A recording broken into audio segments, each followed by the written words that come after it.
Welcome back to New England Living. I'm Rachel Holt. First established over 160 years ago as a picture frame manufactory, it is a rare survivor of the small family-owned mills that once helped define New England. Up next, we learn the secret to keeping this tradition alive with Old Schwamb Mill's Dermot Whitaker. Dermot, we're here on the first floor of the mill. What a cool space this is. This is the part we're standing in right here. Was built in 1861. It was a mill that had burned down. It got rebuilt, and the Schwamb family, who came from Germany, bought it and began making picture frames here in 1864. This is what you call a living history museum. What does that mean exactly? Well, when the place went out of business, a woman from Arlington, Patricia Fitzmaurice, organized a trust, and she raised money, but more importantly, awareness of the place as a rare example of a family-run wood frame factory. New England was covered with these things for years, and very few of them survive. But when she took over as the first managing trustee, she realized it's meaningless if we don't keep the machinery running. So ever since 1969, when Pat came in here, she always had a turner on staff, and we continue that, and we continue to use the machinery to make oval frames. Let's talk about a Schwamb picture frame, right? Because we buy a picture frame now and sometimes we don't even think twice about it. Here, so much work goes into making a single frame. They're called heirloom frames. I know there's another name for them too. No, that's often the way that we describe them nowadays. In the 19th century, people would have been buying oval frames partly because of the fashion of the time. We think of it as a Victorian type of item. But they really lent themselves to portraits because of that shape. And everyone had portraits in the 19th century once photography was invented. Those oval frames to us nowadays, they look a bit old-fashioned, but they also represent the way people used to decorate their homes and their parlors in particular. Nowadays, people might get them as an heirloom type gift, like a wedding gift, often with a mirror in them. But historic homes and museums need us to make frames too, to replicate ones that they have in their collection. Maybe they don't want to show it the full year round, or they need a replacement. We're in the workshop area down here. It's got the creaky floorboards. It's got the exposed beams. This is a really cool spot.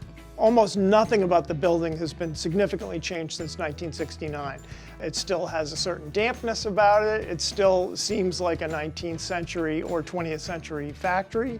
And then all this exposed machinery is the way the place would have looked and sounded right up until it closed in 1969. And of course, by keeping the machinery running and keeping David Graff, our turner, on staff, we continue to have the place look and feel and sound like it did when it was a working business and not just a living history museum.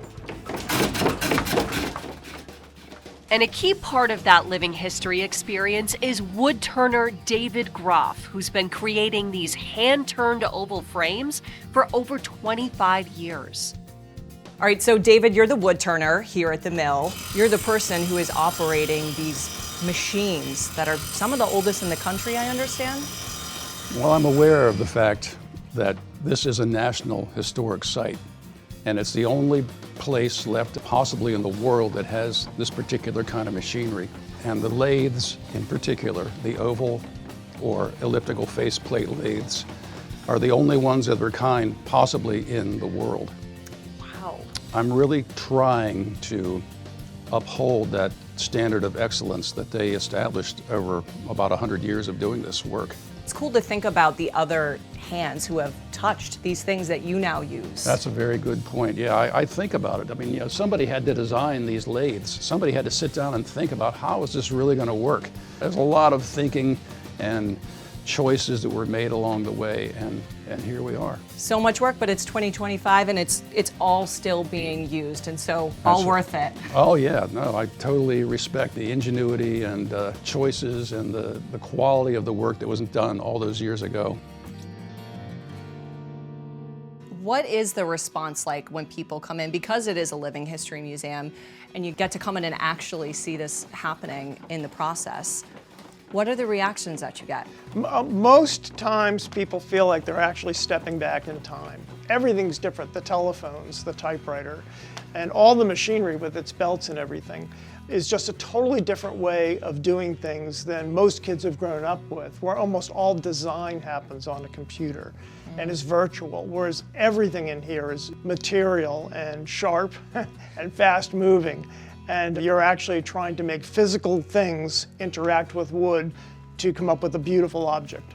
It does feel very untouched when you're in here. Stepping back in time feels completely accurate, almost as like a movie set in some ways. Yeah, oh yeah. Oftentimes we draw like photographers and people like that who like to visit it just to take pictures of the place, inside and out. We hope that it doesn't in any way come across as artificially preserved or too neat. It's a working factory, so people should feel like they're stepping into a workplace. It's fun to imagine what the place would have been like at its height with 37 workers, a lot of them speaking German, running in this place and producing thousands of frames a week.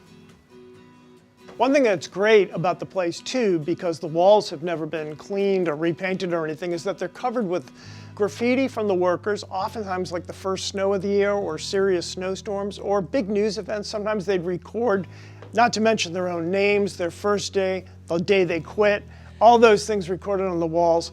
Occasionally notes about things that happened at the mill, the fire department arriving one time or something like that. You are part of that legacy, present day, keeping the tradition of the mill alive. What does it mean to you to be a part of something like this? This place has so many audiences and interests. Keeping the building and the machinery going is the first charge of this museum. Everyone who worked here is part of the story. The Schwambs who owned it is part of the story. The people who built it and the techniques used in building the place are part of the story. And so people who come here take away something different depending on what it is they see and want to know about. And we feel we have to try to preserve access to all of that for all the visitors of all ages.